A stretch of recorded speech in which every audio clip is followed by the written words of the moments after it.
এবার যুবলীগ নেতাকে কুপিয়ে হত্যা করল দুর্বৃত্তরা। রাতে দোকান বন্ধ করে বাড়ি ফেরার পথে রাঙামাটির নিজ এলাকায় খুন হন যুবলীগ নেতা ওবায়দুল্লাহ। রাঙামাটির দুর্গম এলাকায় ওবায়দুল্লাহ নামে স্থানীয় এক যুবলীগ নেতাকে কুপিয়ে হত্যা করেছে দুর্বৃত্তরা। সোমবার রাতে রাঙামাটির কাপ্তাই উপজেলার বালুখালী এলাকায় এই হত্যাকাণ্ড ঘটে।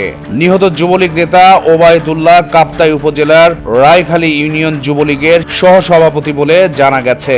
স্থানীয় সূত্রে জানা যায়, সোমবার রাতে কারিগরপাড়া বাজার থেকে নিজের দোকান বন্ধ করে বাড়ি ফিরছিলেন ওবায়েদ। তার বাড়ি দুর্গম বালুখালী এলাকায়।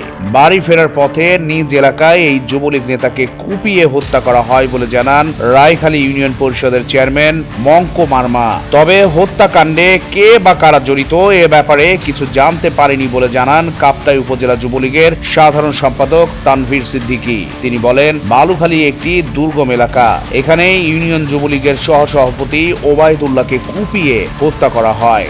আমরা এই হত্যাকাণ্ডের বিচার চাই।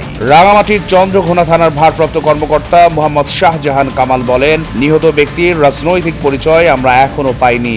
সোমবার রাত আনুমানিক 10:30 থেকে 11টার মধ্যে রায়খালী ইউনিয়নের বালুখালী এলাকায় তাকে কুপিয়ে জখম করা হয়। পরে তাকে উদ্ধার করে চট্টগ্রাম মেডিকেল কলেজ হাসপাতালে নেওয়া হলে চিকিৎসক তাকে মৃত ঘোষণা করেন।